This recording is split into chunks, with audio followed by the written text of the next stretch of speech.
આવી ગયો બેટા? હા મમ્મી. અરે પણ શું વાત છે? કેમ તું આટલો બધો ગભરાયેલો છે? મમ્મી, આપણા ગામના મુખી કાકાના દીકરા શું થયું? શું થયું મુખી કાકાના દીકરાને? અરે એને તને કઈ કર્યું તો નથી ને? કઈ માથાકૂટ તો નથી થઈ ને? મમ્મી મને ગામના બસવાડે બોલાવ્યો. કાવડી? બોલાવીને મને ધમકીઓ આપી. મારો કોલર પકડીને મને કહ્યું કે આજ પછી આ ગામમાં મારી સામે ક્યારેય નહીં આવતો. અરે પણ વાત શું છે બેટા? કેમ એને તારો કોલર પકડ્યો ને તને આવી ધમકી દીધી? મમ્મી, વાતમાં આમ જોવા જઈએ તો કઈ જ નથી. હું આજે મુખીની દીકરી દામિની છે ને, એ કોલેજથી એકલા ઘરે આવી રહી છે. એટલે મને થયું કે મારા ગામની છોકરી છે એટલે હું એને ઘર સુધી લઈ જાઉં.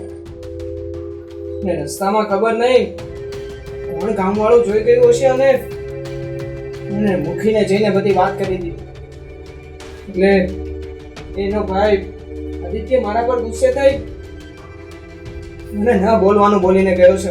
જો બેટા, એ લોકો બહુ માથા ભારે લોકો છે. આપણે એની સામે નથી પડવાનું. અરે તું મારો એકનો એક દીકરો છો. તને કઈક થઈ જાય ને તો હું કેમ જીવાય? મમ્મી, હું હંધુય જાણું છું, પણ આમાં મારો વાંક ગુનો શું છે મને તો એ જ નથી ખબર. પણ તારે દયા કરવાની ક્યાં જરૂર હતી? એની મેતે ઘરે પૂગી જાત. મને થયું કે આમ આવા સમયે એકલા છોકરી ઘરે આવે એના કરતા હું એને ગામના ફાધર સુધી મૂકતો જાઉં. જોયું ને, કહેવત સાચી પડી ને, આ દયા ડાકણને ખાય. હા, એ બધું જે થયું હોય તે પણ આ તો ધર્મ કરવા જતા ધાડ પડી એવું થયું છે. હવે બસ શું કરવું મને તો કઈ જ નથી સમજાય. બેટા, ખરેખર આ ગામમાં એ લોકોની બહુ ધાક છે. એટલે તું એનાથી ચેતતો રહેજે. અને હા, હવે કદાચ એની છોકરી એકલી આવતી હોય કે રસ્તામાં પડી ગઈ હોય ને તો એનો ભાવ પૂછવા ઊભો ન રહે. સીધે સીધો નીચું કાઢીને વહી આવજે. મને એ નથી સમજાતું કે ગામમાં આવી બધી વાત કરી કોણે હશે. બેટા, દિવાલ ને કાન હોય. અરે તારા મનમાં કાઈ નથી, એના મનમાં કાઈ નથી, પણ આ ગામ વાળાને થોડી ખબર છે કે આ બેયના મનમાં કાઈ નથી. ઈ તો ભાઈ બેન જાતા હોય ને તોય શક કરે. આ તો તું મૂકીને દીકરીને લઈને નીકળો. કાલે જતા ન જાણે એ આદિત્યભાઈ શું કરી કઈ નહીં કરે બેટા. ઠાકર હવ હારાવાના કરશે. હાવ બોલમાં તું પણ તું ચેતતો રહેજે હો બેટા. કારણ કે મુખીના દીકરામાં અકલનો સાટો નથી, ધૂની મગજનો છે.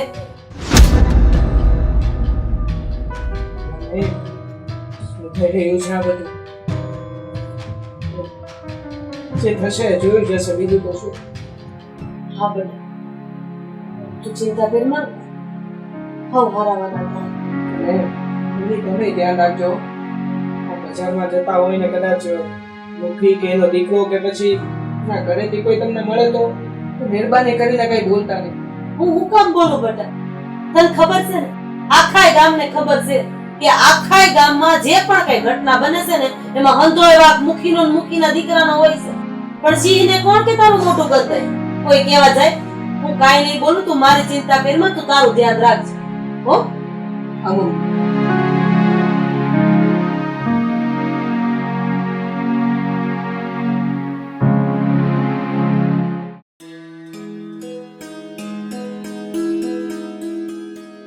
દામિની, એ દિવસે જે કંઈ પણ થયું એ બાબતને લઈને જ મેં તને અહીંયા બોલાવી છે.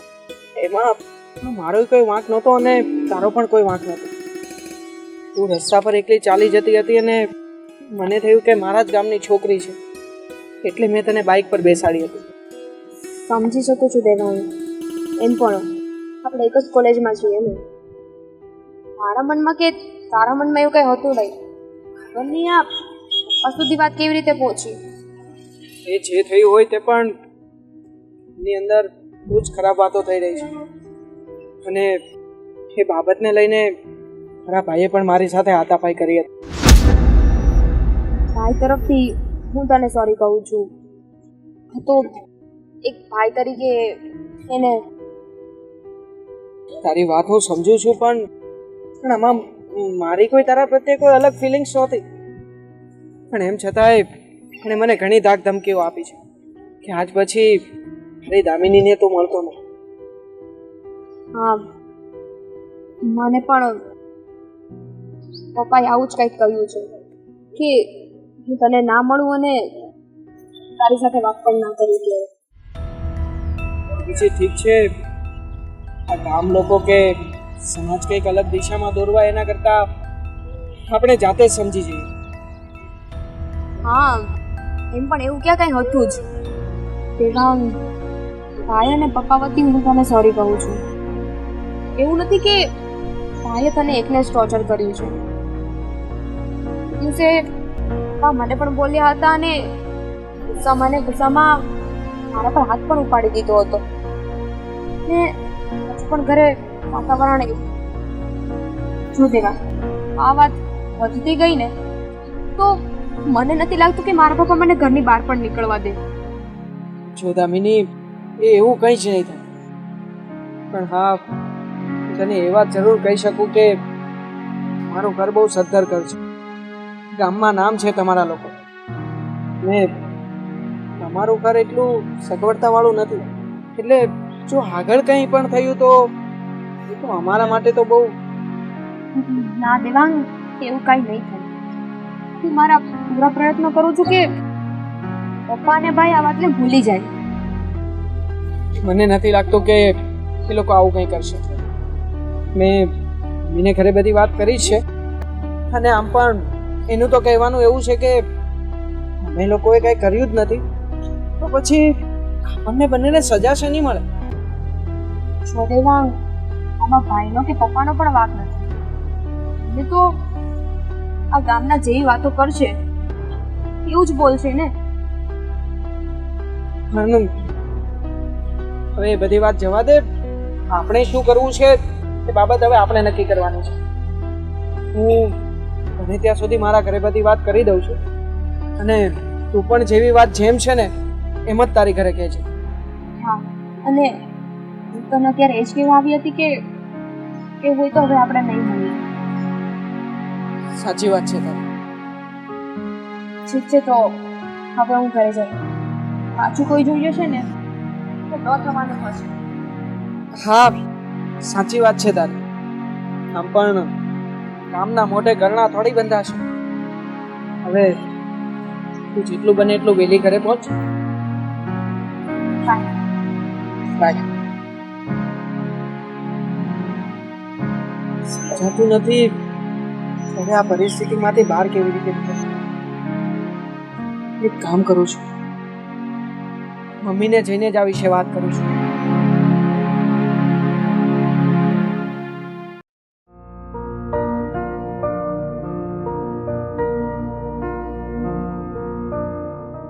બેટા, હા, તે ચિંતામાં છો? મમ્મી, ચિંતામાં એવું છે કે હું હમણાં દામિનીને મળ્યો. મેં એને બધી જ વાત કરી પણ એના ઘરવાળા હજી પણ સમજતા નથી. હજુ પણ એ બિચારીને ટોર્ચર કરે છે, જ્યારે આ બધી બાબતમાં એનો કોઈ જ વાંક નથી. મમ્મી, બેટા, મમ્મીને તો એના ઘરના હેરાન કરે છે ને, એ તો સમજ્યા પણ તમે કઈ હેરાન નથી કરતા નહીં? નહીં મમ્મી, એ દિવસે આદિત્યભાઈ મળ્યા હતા એ પછી મને કોઈએ કંઈ નથી કહ્યું. બેટા, કે પછી કઈ તને ધમકી મારતા હોય કે એવું કઈ કરતા હોય એવું કઈ નથી? ના મમ્મી, એવી કોઈ જ બાબત નથી. બેટા, મારા મોઢા ઉપરથી મને કંઈક અલગ જણાઈ રહ્યું છે. મને એક વાતનો જવાબ દે કે તું એ છોકરીને પ્રેમ કરસ? ના મમ્મી. બેટા, તારો હાથ મારા માથા ઉપર છે, ખોટું નહીં બોલ. ના મમ્મી, એ છોકરી મને પસંદ છે. ને એ છોકરીને હવે એને હું પસંદ હોઉં કે નહીં એ બાબતની મને નથી ખબર. મમ્મી, બેટા આનો આનો શું રસ્તો કરવો મને તો એ જ નથી સમજાતું. અરે એ લોકોના ખોડા આપણી કરતા મોટા છે. બસ એ એક જ વાત આપણને નડે છે. બાકી સમાજ એક છે, સમાજમાં આપણા બધાના નામ હરખા છે અને એક જ ગામના.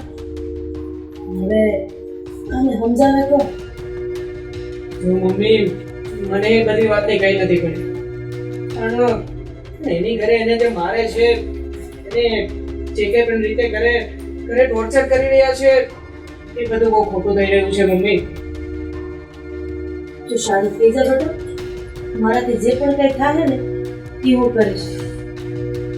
હું એના ઘરે જઈશ અને આ હંધી ચોખવટ કરી દે, એટલે બિચારી ઓલી માસૂમ છોડીને મારે ને હેરાન ન કરે. મમ્મી બંને બાપ દીકરો છે ને જળ જેવા છે, કોઈ વાતે માને એમ નથી. ને આદિત્યભાઈ સાથે એ દિવસે બધા જ ખુલાસા કર્યા હતા. બધા લોઢા અને લૂડો ભટકાયું તો તીખારા જ થાય. કાંઈ વાંધો નહીં. બસ એ સોડી એમાંથી બહાર નીકળતી હોય તો કદાચ મારે બે હાથ જોડવા પડશે તો હું જોડી દે. એમાં શું વાંધો છે? છે મમ્મી, જો આપણે આવા કરવાથી એ તકલીફ ઓછી થતી હોય ને તો મને કોઈ જ વાંધો નથી. કાંઈ વાંધો નહીં. હું એ જઈશ અને એ બાપ દીકરા બે હારે વાત કરીશ. દામિનીની ચિંતા નહીં કર. જો મારા ઠાકરે ધાર્યું ને તો મારા બેના લગ્ન થઈ જાય. છે મમ્મી, બસ હવે તું મને વચન દે કે તું આમ ચિંતામાં બેઠો નહીં. હસતો ચહેરો રાખીશ બેટા. તારો હસતો ચહેરો જોઈને તો હું જીવું છું. મમ્મી મને ડર છે કે ક્યાંક એ લોકો તમને હેરાન ન કરે. એનો મતલબ એમ કે તને તારી મા ઉપર વિશ્વાસ નથી. હા મમ્મી મને વિશ્વાસ છે તમારા પર, પણ આ સમાજને આ ગામના લોકો એ લોકો ન જાણે શું વિચારીને બેઠા છે. તું છોડી જા બધી જિંદગી ને હું ઠાકર ભક્તિ કરતો. ઠીક છે મમ્મી, હું તમને વચન આપું છું, હવે આમ મોઢું ચડાવીને નહીં બેસું. બસ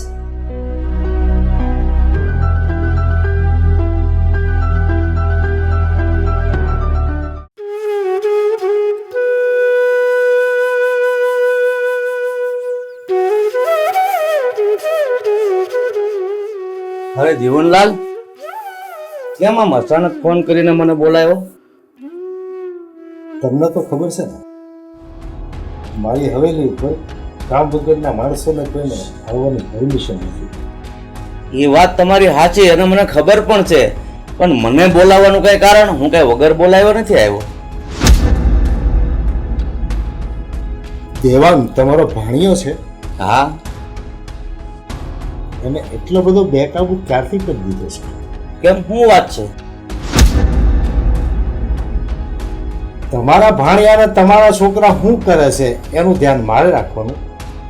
અરે પણ ભાણિયાની થોડી મને ખબર હોય. ભાણિયાએ શું કર્યું, જે કર્યું હોય મને કયો તો ખબર પડે ને. તમારો ભાણિયો પોતાના બાપ દાદાની હેસિયત ભૂલી અને ઊંચા કૂદકા ભરવા માંડ્યો છે.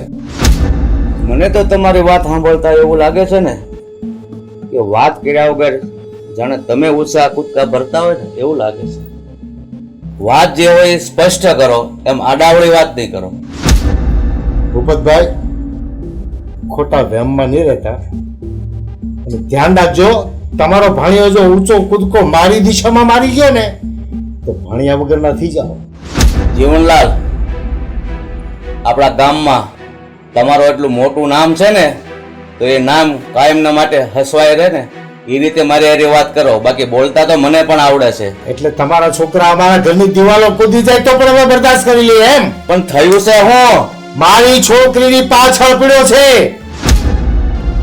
મને બધી જ ખબર છે. છોકરો કોઈ જે છોકરીની પાછળ નથી પડતો. આમાં છે ને તમારી સોડીનો જ વાંક છે. છોકરા કઈ સામે હેલી ન કે તું બેહી જા, ઈ લીપ માગે એટલે આપવી પડે. ભૂપતભાઈ, તમે છે ને મર્યાદામાં રહીને મારી હારે વાત કરજો, નહીંતર એ ઝઘડો ઊભો રહેશે ને નવો થશે. અરે નવો થાય કે જૂનો થાય, આ ભૂપતભાઈ એમ બે એમ નથી. તમે આ ગામના મુખી છો ને એટલે જ હજી સુધી હું મર્યાદામાં વાત કરું છું, બાકી બોલતા તો બધાને આવડે છે મુખી. બોલતા બધાને આવડે, કરતા કોકને જ આવડે. તો તમારે ધ્યાન રાખજો, હું પગલા ભરી લઉં પછી પાછા નહીં વળવા દઉં. તમે પગલા ભરો કે ના ભરો, પણ આ ભૂપત પણ એવા પગલા ભરી શકે છે ને કે કોઈને ખબર પણ નથી પડતી, સમજ્યા? તો એક કામ કરો, તમારા ભાણિયાને બચાવી લેજો અને જેટલા પગલા ભરતા આવડતા હોય ને એટલા ભરજો, પણ હેસિયત બાર નહીં ભરતા, નહીતર પાછા પગલા નહીં લેવા દો. મુખી, તમે આ વાત જો ગામમાં કરવા જશો ને તો તમારી ઇજ્જતના ધજાગરા ઉડશે.